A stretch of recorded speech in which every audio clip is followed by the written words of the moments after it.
2009년 교육전도사로 처음 사역을 할 당시에 첫 설교를 했던 때가 생각납니다.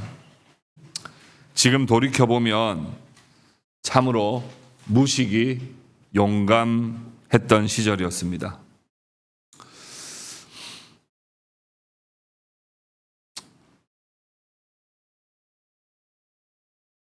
(20대) 중반의 교육 전도사로서 첫 설교를 할 때 하나님은 이런 분이다, 우리가 이렇게 살아야 된다, 얼마나 소리를 꽥꽥 지르면서 설교했는지 몰라요. 특히 제 눈에 그렇게 살고 있지 않는 것처럼 보이는 장로님들을 째려보면서 얼마나 그렇게 꽥꽥 소리 지르면서 설교했는지 모릅니다. 그 설교를 기억하실 분들은 없으시겠습니다만, 만약 아직도 기억하고 계시는 분이 있다면 가서 사과를 드리고 싶을 심정입니다. 2020년 교회 개척을 할 당시 얼마나 개척에 대해서 많은 고민을 하고 공부를 많이 했겠습니까? 계획을 얼마나 철저하게 세웠는지 이루다 말할 수 없습니다. 크고 좋은 교회를 놔두고 굳이 동행교회를 개척해야만 했다면 얼마나 그 각오와 준비가 남달랐겠습니까? 그런데 지금에 와서 5년 전을 회상해 본다면 도대체 나는 무엇을 알고 있었을까? 왜 그리도 자신했을까?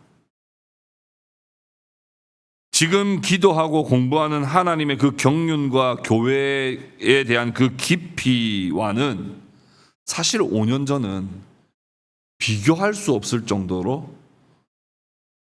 초라하고 빈약했거든요. 물론 과거의 자신을 부정할 필요는 없습니다. 과거에 부족하고 연약했다고 해서 그것이 꼭 틀린 것은 아닙니다. 그때는 어쩌면 지금보다 더 용감했고, 그리고 더 단순했고, 그래서 또 좋았습니다. 그러나 지금은 더 풍성해졌습니다. 더 넓어졌고 더 깊어졌습니다. 무엇보다 말씀이 날마다 더 새로워지고 있고, 성도님 한 분 한 분을 알아가고 품어가는 그 과정이 참으로 복되고 귀합니다.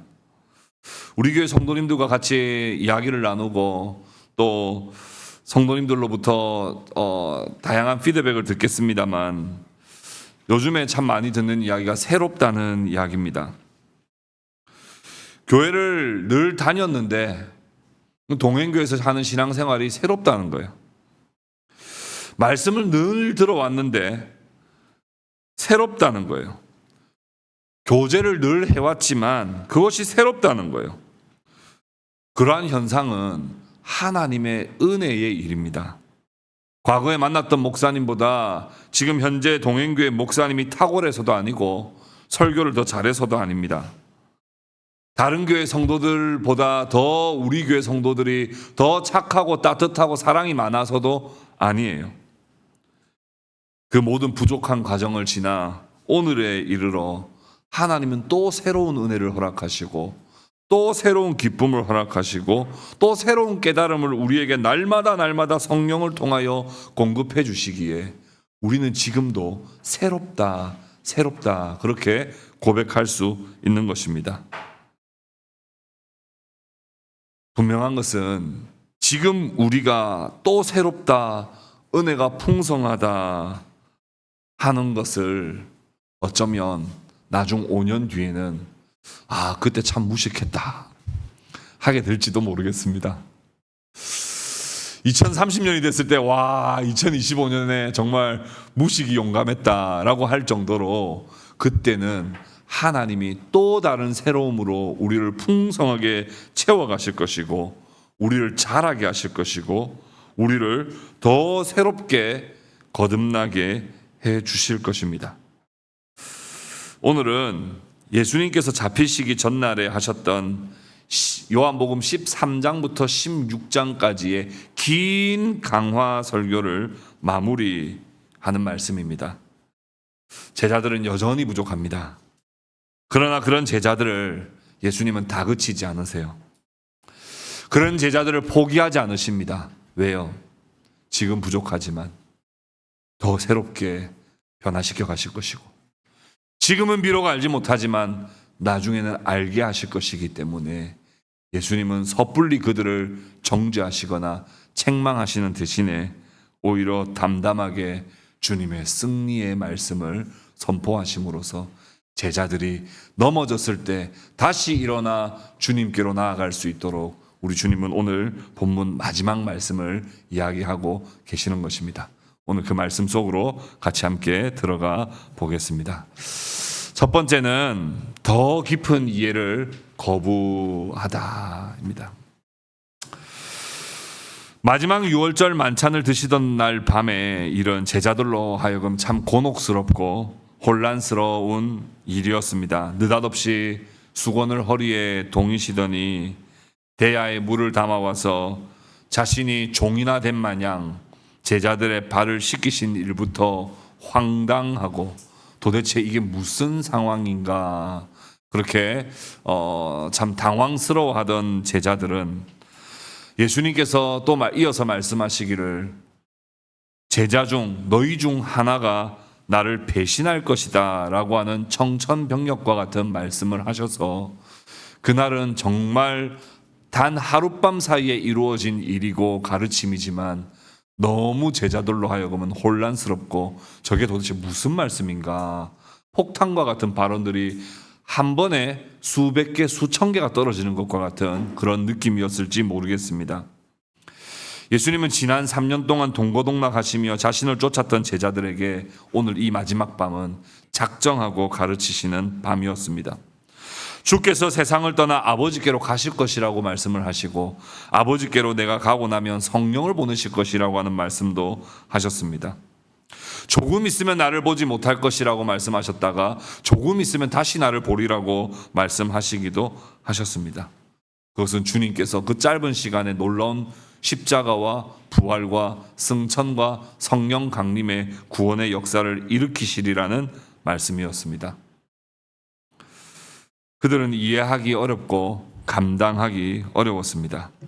이제 예수님이 마지막 가르침을 하시는데 제자들이 이렇게 반응을 하는 거예요. 30절 말씀 우리 같이 한번 읽어보겠습니다. 오늘 본문 30절입니다. 같이 읽겠습니다. 시작. 우리가 지금에야 주께서 모든 것을 아시고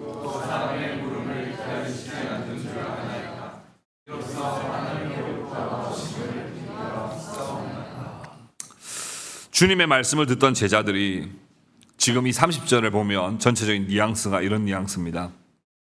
다 이해했습니다. 시원스럽게 신앙 고백을 합니다. 그러니까 이제 알겠습니다. 그러니까 예수님이 하시고자 하는 말씀이 예수님께서 하나님께로부터 나오신 자고 하나님께로 다시 돌아가시는 분이시라는 거잖아요. 다 알겠습니다. 다 알겠습니다. 하고 말하는 거예요. 여기에 함정이 있습니다.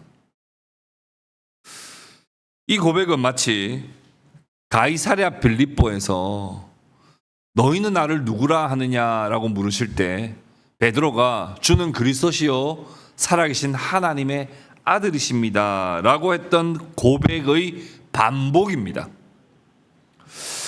마태복음 16장에서 이 가르침을 하시고 난 다음에도 지금 꽤 많은 가르침을 하셨고 예수님이 수건을 두르시고 발을 씻기시면서 너희 중에 날 팔 자가 있다는 말씀도 하셨고 베드로가 자기는 절대로 팔지 않겠다고 했을 때 예수님은 아니다 네가 닭이 울기 전에 나를 3번 부인하리라고 하는 말씀까지도 하시며 예수님은 당근과 채찍을 수시로 주시면서 엄청난 가르침을 지금까지 핵폭탄 같은 폭탄 발언을 수백 발 수천 발을 쏟아 넣으셨습니다. 근데 베드로가 알겠다 하며 하는 말이 뭐냐 하면 예전에 했던 말을 똑같이 반복합니다. 그러니까 하나님께로부터 오신 자라는 말이잖아요. 안다고요. 이제 진짜 다 알았습니다. 우리 진짜 졸려 죽을 뻔했네. 이제 예수님 끝. 이렇게 서둘러 예수님의 긴 강화의 말씀을 끝내려는 듯한 느낌을 받습니다. 제자들은 예수님께서 가르치는 그 기쁨의 원천이 무엇이며 빼앗기지 않을 기쁨이 무엇이며 성령이 오시면 우리에게 어떤 일이 일어나는지를 캐물었어야 됐습니다. 내일 이제 잡히시는 거예요. 조금 지나면 나를 보지 못하리라 했을 때 도대체 조금 지나면 정말 촉박한 시간, 바로 내일이죠. 그렇다면 도대체 주님, 그게 무슨 뜻입니까? 주님이 잡혀가시면 저희는 어떻게 해야 됩니까? 어떻게 반응하면 좋습니까? 저희들에게 칼을 들이댈 때는 저희는 어떻게 이겨낼까요? 주님께 물었어야 됐습니다. 파고 들어갔어야 됐어요. 그런데 그들은 더 알고 싶은 마음이 없습니다. 알았다고요. 하나님께서로부터 왔다는 이야기 지금 도대체 몇 번째 하고 계세요? 저희도 이제 그건 믿거든요. 알겠습니다. 몇 가지 그것만 알면 되나요? 더 이상 깊은 이해를 거부하는 거예요. 거부하는 거예요.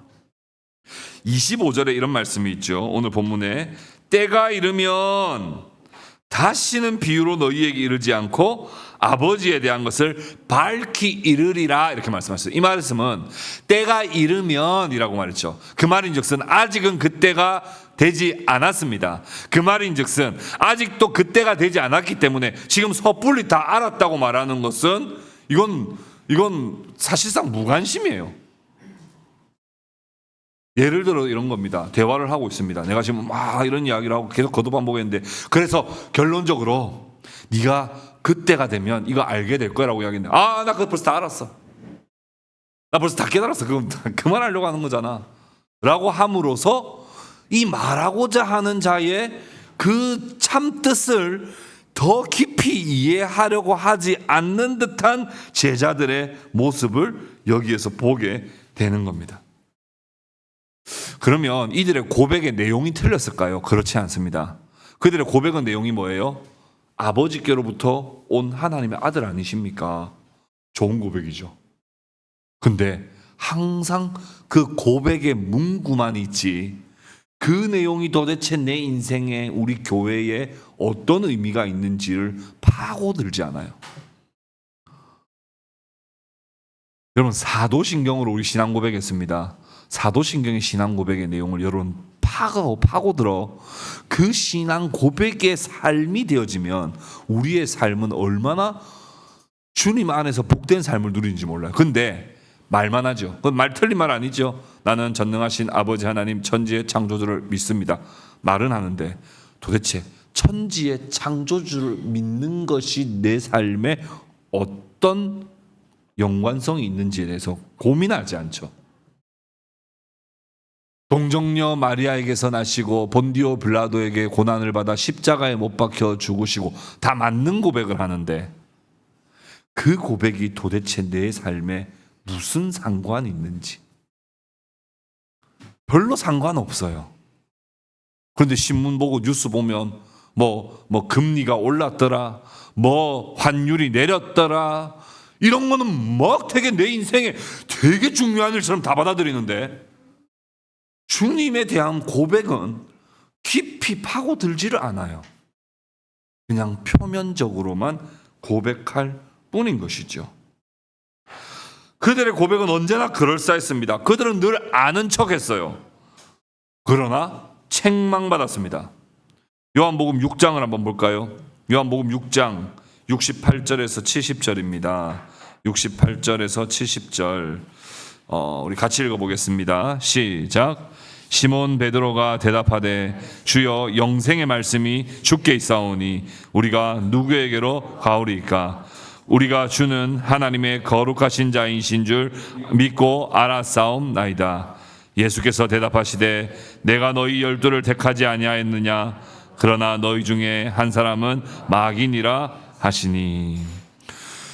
베드로는 그럴듯한 신앙 고백을 늘 했는데 그 의미가 정확하게 뭔지를 모르고 고백하고 있더라는 거예요.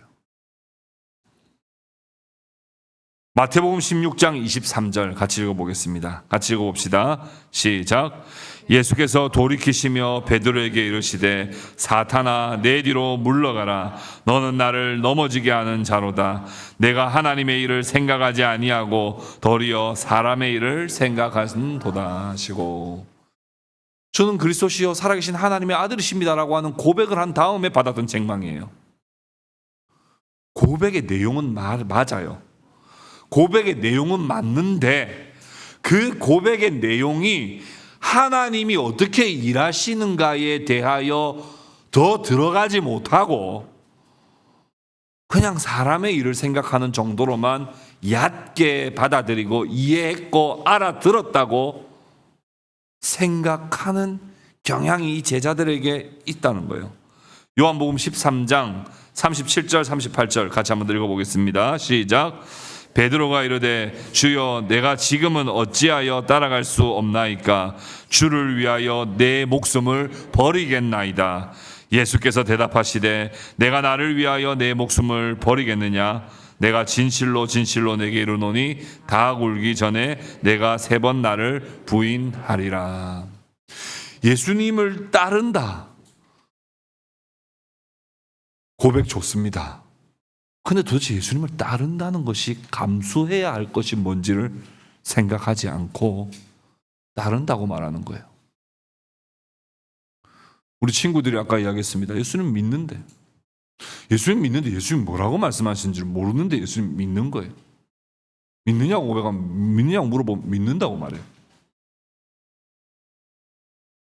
예수님의 이 긴 강화 설교를 듣고 나니까 제자들이 다 똑같은 말 반복 아니야 저거. 그러니까 하나님께로부터 보낸받은 아들이시라는 거잖아요 하고 끝내는 거예요. 그게 도대체 우리에게 무슨 놀라운 일이 일어나는지를 파고들어야 되는데 더 깊은 이해를 거부하는 겁니다. 정답은 맞추는데 알고 맞추는 게 아닌 거죠. 여러분, 내신 성적 좋은 사람들 중에 수능 성적이 너무 안 좋은 사람들이 있더라고요. 내신 성적이 너무 좋은데 수능 성적이 너무 안 좋은 사람들 특징을 봤더니 그냥 선생님 나온다 하는 거 다 적어놨다 그대로 그냥 다 외우기만 하는 거예요. 그리고 그 개념을 이해하지 못하고 그냥 외우고 심지어 똑똑해가지고 선생님의 출제 경향도 파악하고 우리 선생님은 2번을 많이 내시더라 이런 거에 파악해서 마지막에 모르겠는 건 2번을 찍어서라도 높은 점수를 받아내는 사람이 있어요. 근데 그런 정보가 없는 수능에 딱 가니까 개념을 모르는 거예요. 이 공식이 왜 이 공식을 이렇게 써야 되는지를 모르고 그냥 답만 외웠던 사람들은 내신 성적은 좋은데 수능 성적이 안 좋더라는 거예요. 오늘날 기독교 신앙을 가졌다고 하는 우리 교인들이 가장 이 말씀을 보며 우리 자신을 반성해야 할 지점이 여기 있습니다. 교회에서는 전부 다 신앙인이에요. 물어보면 다 답을 합니다.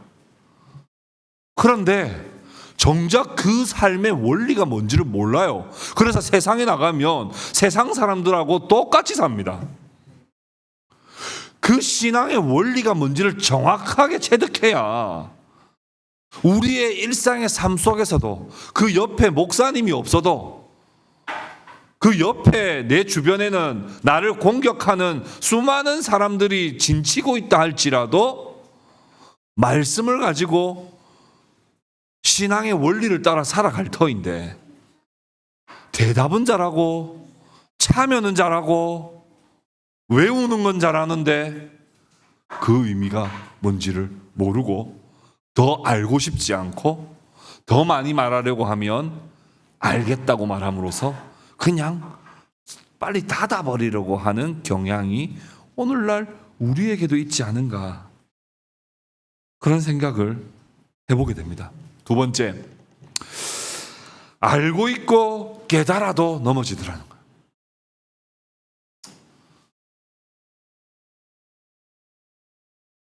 우리 아까 기도자가 기도할 때 제가 아멘 하면서 기도했던 것이 하나님, 우리가 잘 모른다면 알게 해주시고, 알고도 그것을 살아가지 못한다면 살아갈 수 있는 능력을 달라고 우리 기도자가 기도하더라고요. 사람들은 과연 몰라서 잘못된 선택을 하고 죄를 지을까? 그런 경우도 있습니다. 그러나 많은 경우에 우리는 알고 있으면서도, 아니 심지어 확신하고 있으면서도, 아니 심지어 고백하고 있으면서도 넘어지고 죄를 거듭 반복하는 경우가 훨씬 많습니다. 머리로는 다 결말 알아요. 그 길이 파멸의 길이라는 것 사실도, 하나님 앞에서 이건 부끄러운 행동이라는 것도 우리는 알고 있지만 우리는 늘 굴복해버립니다. 여러분, 정말 여러분 몰라서 죄 짓는다고 생각하세요? 그런 경우도 있죠. 그러나 대부분은 우리가 알고 있는데, 우리가 그것을 분명히 알고 있는데도 죄를 짓는 거예요. 이게 바로 무서운 우리 가운데 있는 죄성이라는 거예요.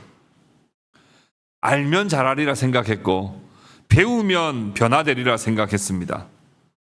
그러나 알고 배워도 안 바뀌는 우리의 현실 앞에 우리는 늘 넘어지죠. 성경 공부를 여러분들 안 해서 넘어지는 게 아닙니다.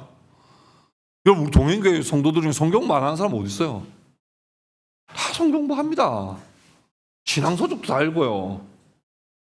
그런데도 우리가 넘어진다는 사실 앞에 우리는 한번 이 문제가 도대체 무엇에 대한 문제인가를 심도 있게 들어가 봐야 하는 거예요. 31절에 우리 주님께서 이렇게 말씀을 하십니다. 31절 같이 한번 읽어볼까요? 31절입니다. 같이 읽겠습니다. 시작. 예수께서 대답하시되 이제는 너희가 믿느냐, 이렇게 말씀하셨습니다. 너희들이 정말 믿느냐? 야, 너희들 믿었어? 감사하다. 요것도 아니고, 믿는다고? 너희들 지금 믿는다고? 요것도 아닙니다. 그 중간 건 제가 연기를 잘 못하겠습니다. 근데 진짜 믿었어도 아니고, 믿음 같은 소리 하고 있네도 아닙니다. 그 두 가지가 같이 섞여 있는 어투로서 너희들이 이제는 믿느냐라고 말씀하시는 거예요. 근데 사실은 여기에 더 중요한 말씀이 있죠. 안다고? 너희도 다 안다 그랬지. 내가 하나님의 아들로서 이 땅에 왔다는 것을 너희들 안다고 고백했지 방금. 그러면 이제 너희가 믿느냐라는 말씀은, 그러면 너희가 그렇게 살 수 있느냐라는 질문이에요. 너희가 이제 정보가 들어왔다는 거, 확실히 이해했다는 거잖아요. 확신했다는 거잖아요. 그러면 그렇게 살 수 있느냐라는 질문입니다. 근데 예수님은 이미 알고 계세요. 어떻게 말씀하시죠? 32절입니다. 어떻게 말씀하시는지 봅시다. 32절 같이 읽읍시다. 시작. 보라, 너희가 다 각각 제 곳으로 흩어지고 나를 혼자 둘 때가 오나니 벌써 왔도다. 예수님께서 천지의 역사를 바꾸어 놓을 그 2000년 전의 중요한 역사적 순간에 그들은 예수님을 따르던 자였지만 예수님의 그 역사 현장에 그들은 없습니다. 3년간 한 번도 예수님을 피해 있었던 적이 없었고, 심지어 예수님이 화장실 갈 때도 그 밖에 기다리고 있었는지도 모르겠습니다. 그러나 그 천지를 바꾸어 놓을 새 창조의 역사를 일으키는 그 중요한 시점에 제자들은 다 각각 흩어져 버리고 그 중요한 순간에 없다는 사실입니다.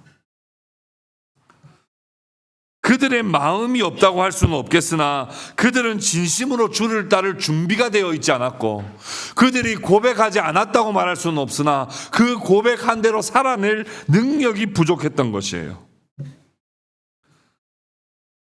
마태복음 26장 40절 41절 우리 같이 한번 읽어볼까요? 같이 읽어보겠습니다. 시작. 제자들에게 오사 그 자는 것을 보시고 베드로에게 말씀하시되 너희가 나와 함께한 시간도 한 시간도 이렇게 깨어 있을 수 없더냐. 시험에 들지 않게 깨어 기도하라. 마음에는 원이로되 육신이 약하도다 하시고, 예수님은 그들이 늘 원하는 마음은 이해해 주셨습니다. 그래서 믿음 같은 소리 하고 있네, 이렇게는 말씀하신 건 아니라는 거예요. 왜요?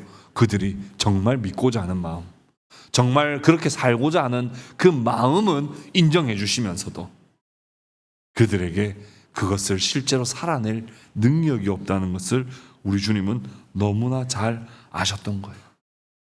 겟세마네 동산에서 기도하는 그 시간에, 주님이 겟세마네 동산에서 기도하는 그 시간에 예수님이 잡히시는 순간입니다.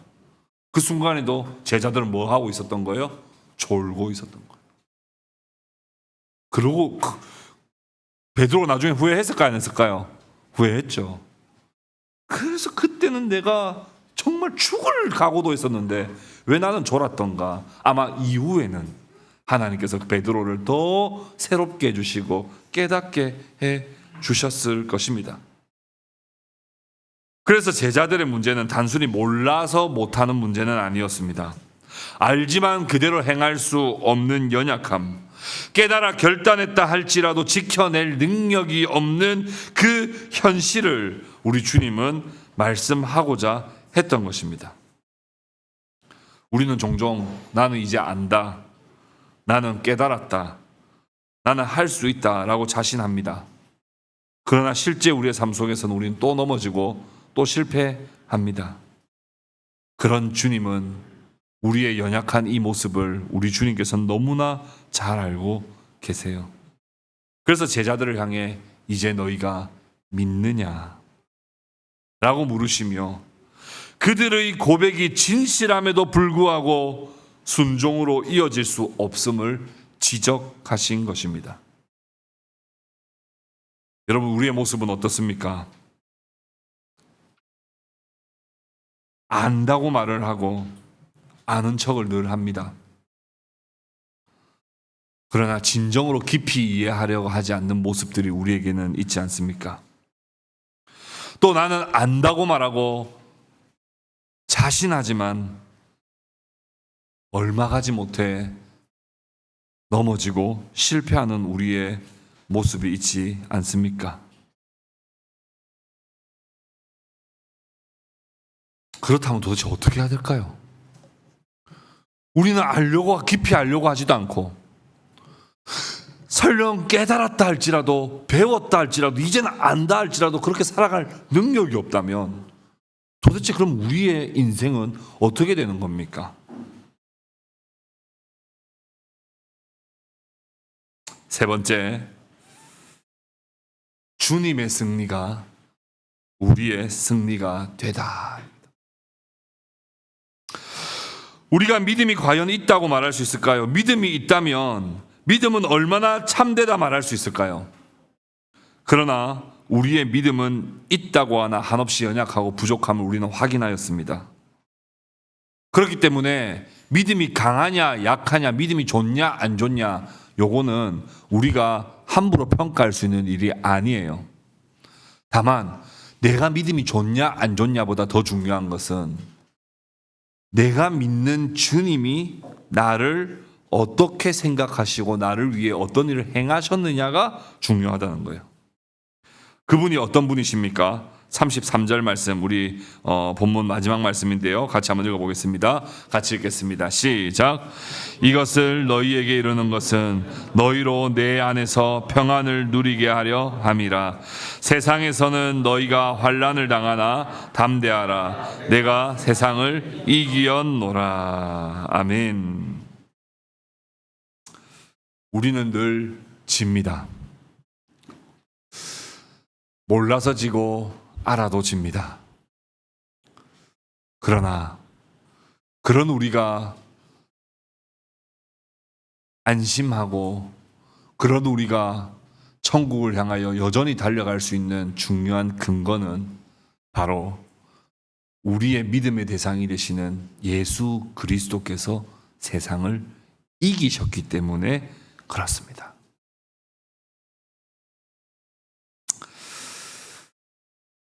요즘에 저 일본의 도쿄에서 세계 육상 대회가 있더라고요. 참 요즘에 육상이 참 우리나라도 육상 수준이 높아져서 참 흥미롭게 저도 보고 있습니다만, 제가 제일 재밌게 보는 것은 계주입니다. 계주.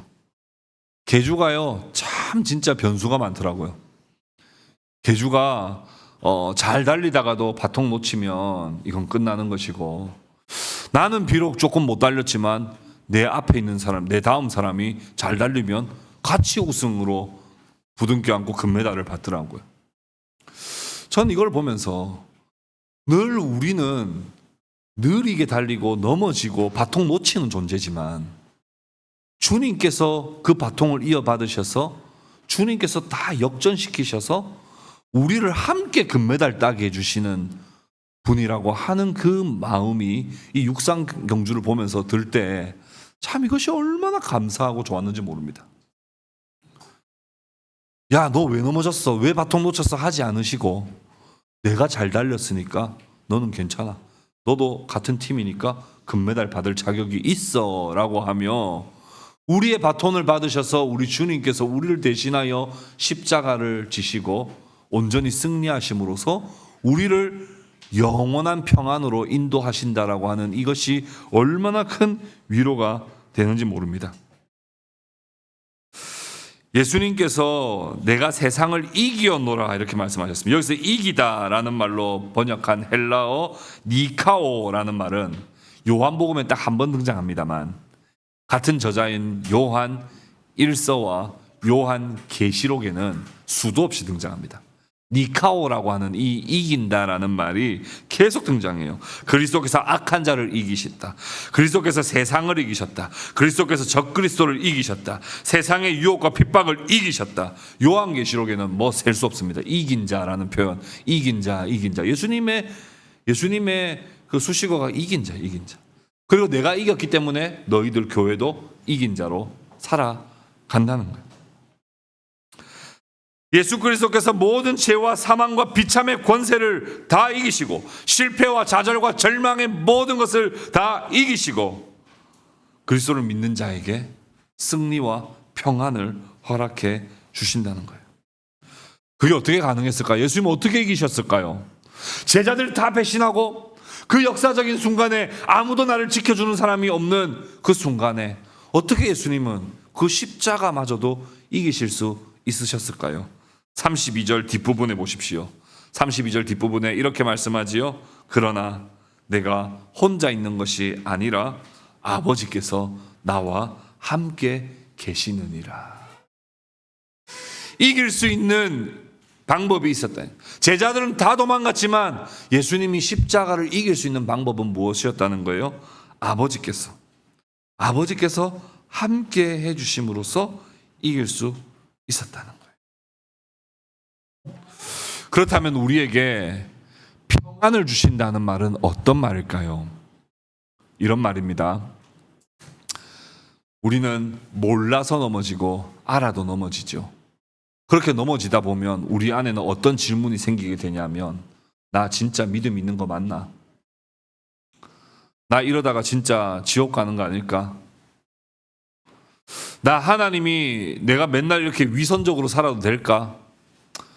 그 죄책감과 자책에 사로잡혀 살아가는 우리가, 애초부터 내가 거룩하게 살아냄으로써 구원을 성취하는 것이 아니라 그리스도의 승리로 인하여 내가 구원받는 것이지 라고 하며, 내 안의 불안함과 내 안에 있는 죄책감이 그리스도의 승리로 우리로 하여금 씻어내어 평안으로 만들어 주신다는 거예요. 그래서 우리는 좀 뻔뻔하지만 평안할 수 있어야 돼요. 넘어졌습니다. 여러분들 한 주 동안 죄 짓고 왔어요. 뻔뻔하게 예배당 들어와야 될까요? 아니면 오늘 사형 당하는 사람처럼 들어와야 될까요?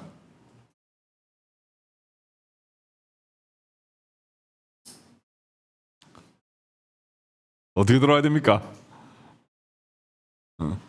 뭐 두 가지가 다 필요하겠죠. 그렇지만 그래도 정말 필요한 마음은 뻔뻔한 마음이에요.